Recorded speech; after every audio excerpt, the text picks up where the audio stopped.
Now, despite Pascal Siakam putting up 32 points, despite 4 out of the 5 starters plus our 6 men put up at least 13 points, despite the fact that we out-rebounded an opponent finally in a game, and despite the fact that we got so many free throws in this game, the Raptors still find a way to lose to the Phoenix Suns. Is this rock bottom? Let's get into it. Welcome to the Raptors Roundup on Amateur Hour Sports. This is a segment on the channel where we dive into the Raptors game from the night before. We go into a brief overview of the game. We kind of go through a synopsis of proceedings that transpired in the game. And then we get into the 3 key takeaways that we can get from the game that just happened. But this is Amateur Hour Sports. This is a channel where you get NBA content with a focus on the Toronto Raptors at least 4 days a week. So if it is your first time here with me today and you like what you see, you want more of myself talking about the Toronto Raptors in videos just like this, make sure you hit that subscribe button down below. Show your support, join the movement of the channel. But we're talking about the game against the Phoenix Suns today, where I didn't really expect the Raptors to come out with a win based on how they've started the season, but I had hope. I held out hope that they would be able to come in and win this game against a Suns team who, yes, they've had a hot start, but I feel like the Raptors on paper are more talented than this team, but they did not show it as a whole. The starters showed it, but the bench did not show it. The main 5 core pieces of the Toronto Raptors played pretty well in this game,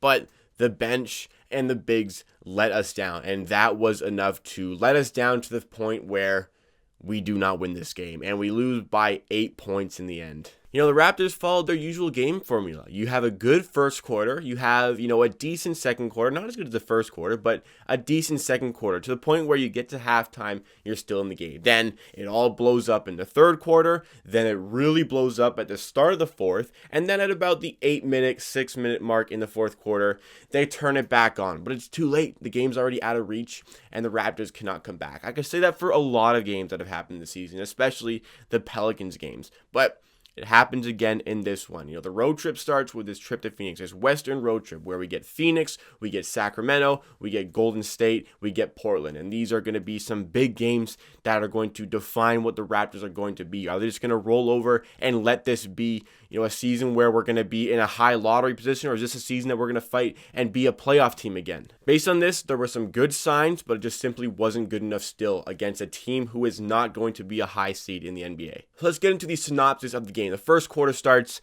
and I see that there is a bit of a lack of energy from a lot of the guys, and that comes especially with Aaron Baines not being aggressive at the rim, not being aggressive getting defensive rebound. The Phoenix Suns got a play where they scored on a 5th chance possession, which was just absolutely appalling to see. But other side, Pascal Siakam is very lively to start. He's getting to the rim, and he's playing really well. He hit an early 3 and was just slashing, something he just wasn't doing in other games. He's actually slashing, and it's so easy for him to get his points when he does that. He has an early 11 points in the first quarter, but I've seen this from Siakam before. I've seen him have this good start. Can he sustain this throughout the game? Fred VanVleet also had a nice start, and things are really clicking for the Toronto Raptors. Even Yuta Watanabe came in and hit a 3. The Raptors go on a 10-0 run, and we close out the first quarter in a good spot. But again, every single game we have a good first quarter, but can we sustain that? And we found out, no, we cannot. The Suns get out to a quick 8-0 run to start off the second quarter, and on defense, the rotations are slow, giving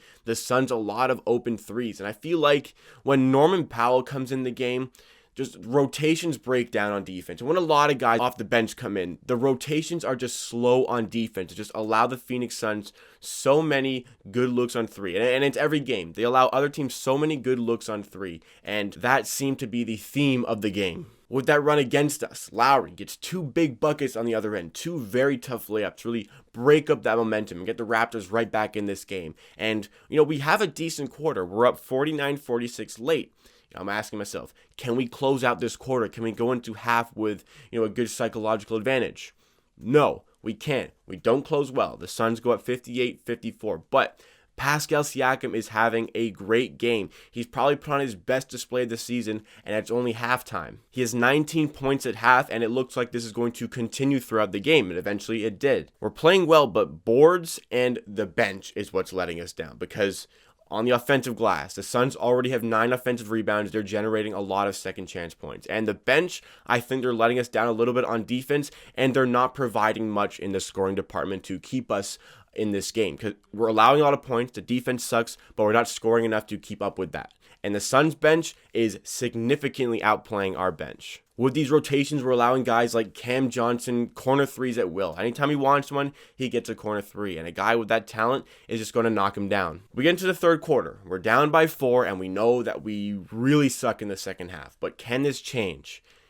It doesn't change. The Raptors follow the same formula. Good first, decent second quarter, really bad third, really bad start to the fourth, and then we try to come back, but it's too late. So we had our bad third quarter here. The amount of easy boards left by Aaron Baines in this game is absolutely sickening. The amount of offensive rebounds that he could have gotten is unbelievable. Like, the shorter guy still getting up there, getting above him. And Baines finished with a clean 0 points in this game and was just not a factor, which is so annoying. Siakam was still playing very well, but he wasn't getting enough support, and especially on defense. Jay Crowder was hitting absolutely everything. In fact, everybody on the Suns was just hitting every single three they were getting. And, it's no coincidence, surely, that every team has their best three-point shooting night of the season, except for the Knicks, when they play against us. Like, surely we can look at that like no coincidence, and we need to fix our defensive rotations because we're giving up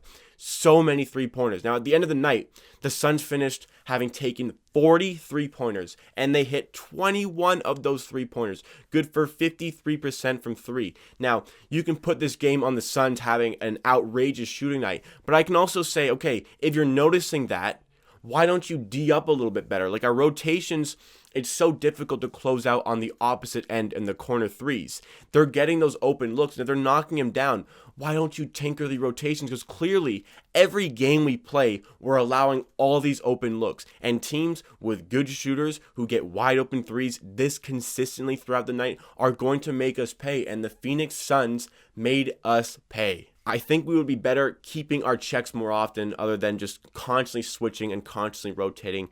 Like, you got to dumb it down at this point because it's becoming so glaring that this is one of the big issues. Like, the Pelicans, who are not a good three-point shooting team, just absolutely crushed us twice because of their shooting. Like, Lonzo Ball and Eric Bledsoe don't hit threes like that, but because they're getting all these looks, they're going to knock them down. So we had an awful quarter, and we have an absolute mountain to climb as we head into the fourth quarter on the back of Phoenix shooting lights out from three. The start of the fourth follows the formula. We completely implode to start the fourth. The Suns continue to hit their threes, and every little thing we do to chip away at this lead, the Suns go the other way and hit a huge dagger three to put that momentum to bed. We let every team take off and get away from us, and then we turn it on, but it's too late. It's too late to get back into the game. The Raptors, at best late on made it a 5-point game, but the Suns kept coming the other way, and we let some dumb fouls slip away, and we let the Suns get a comfortable win in the end, 123-115. A game where we made shots, a game where we mixed it up on offense. We didn't just rely on the three. We got to the rim, got our points at the rim.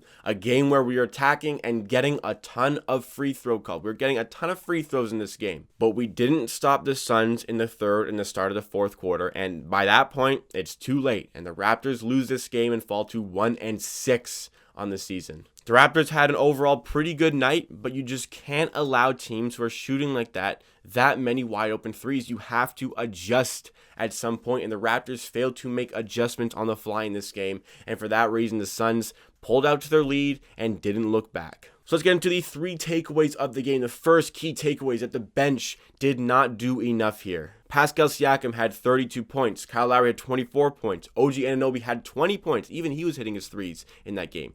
Fred VanVleet, 13 points, and Norman Powell, 13 points. The 5 main core guys on this team had at least 13 points. But our bench only contributes 25 points in this game. And the Phoenix Suns bench contributed 42 points in this game. That was obviously one of the big separations in this game. Also, you look at the plus minus for these bench guys, like Norman Powell was a -10. Alex Len was a -10. Yuta Watanabe, who, I know he's not supposed to be getting all this time because guys are struggling. He was a -14 and really wasn't helping on defense. He hit 1 big 3 when he came in, and that was about the end of his game. Didn't really contribute from henceforth. All 6 of our bench players finished in the negative. All 5 of the Phoenix Suns bench players finished in the positive, and but for Langston Galloway's +1, the rest of the Phoenix Suns bench were at least +7 in this game. Clearly, the separation was the bench, and one of the big separations at least. Second key takeaway is that the defense is not good enough. We let them shoot 21 for 40 from 3. They hit 53% of their three-pointers. Again, that's an outrageous shooting night, but it's no coincidence that this happens every single game. Other than the game against the Knicks, it's no coincidence that every team has this insane shooting night where they get a ton of open threes against the Raptors. Clearly, the defensive schematics are not working, and the Raptors need to change something up because we can't keep up with these teams getting all these open threes. Like the Pelicans, who don't shoot the three ball well, had outrageous shooting nights against us. It happens every game. It is no longer a coincidence. This needs to be fixed. And you've got the Golden State Warriors coming up in a couple games. They will be happy to take advantage of all those open threes. The third key takeaway here is that the bigs are not contributing. Aaron Baines put up another goose egg. Back-to-back games with 0 points, and he had his looks. He had his looks in this game. Easy layups, and he was not hitting them. And it happened in the same vein against the Boston Celtics. Alex Len didn't play well, but had 1 point off of a free throw. Both of them did not contribute to this game. Aaron Baines was not hungry enough, not aggressive enough for those rebounds, and was affording a lot of second chance possessions for the Phoenix Suns. They did not contribute, and we need our bigs to be factors. At least factors in this game. Have influence on the game, because Alex Len and Aaron Baines, I'm not going to be too hard on Alex Len because he's not supposed to be that guy getting these minutes. It's because Aaron Baines is struggling so much. He needs to show some desire and aggression to play for this team and be willing to go into contact at the rim to get his points, because he's the big. He's got to be able to get those points down low, and he's not doing it. So that rounds off the Raptors roundup for the game against the Phoenix Suns. It's beginning to seem like the expectation is that we're going to lose games. I used to go into every game thinking this team can win this game. Maybe we're up against it, but this is a winnable game for this Raptors team. I'm going into every game right now thinking that they are going to lose. And, I asked, is this rock bottom for the Raptors? Not quite. It can get a whole lot worse, but we're getting pretty close. Like the Raptors, we come up in the schedule against now the Sacramento Kings, the Golden State Warriors, the Portland Trailblazers, and 2 games back-to-back against the Charlotte Hornets. Now, once that stretch of 5 games is over, I think we'll have the complete understanding of what this Raptors team is going to be. So I'm looking at 5 games that should be winnable for the Raptors, but I just don't know how they're going to get it done. If Siakam continues to play like he did in this game, because he was fantastic. He was phenomenal in this game. If he continues to play like that, we've got a chance to win games, but we never have a game where we play good on offense and good on defense. And I really miss keeping teams under 100 points, because the Celtics hit 100 in the third quarter. The Suns hit it pretty early on in the fourth quarter. And as good as you want to play on offense, if you can't keep teams at bay, you are not going to win basketball games. And the defense certainly needs fixing after this game. We're 7 games in. After the next 5, we'll be 12 games in, and we'll have the real understanding of what we can expect from this Raptors team and understand what they are going to be this season. Like, Golden State haven't been fantastic this year. Sacramento haven't been great. Like, those are low-hanging fruit. Those are games you got to go out, especially if you're in this rut, and you got to go out and perform and win those games. Will they do it? I can't see them doing it, because they've given me no hope so far in this bad stretch of games. So that is it from me. Another bitterly disappointing night to be a Raptors fan. Let me know all of your thoughts and opinions on this game in the comments down below. What needs changing? I'm beginning to think more and more we need to trade for a big. We need a better big on this team. And I'm beginning to think we need something to give us a spark.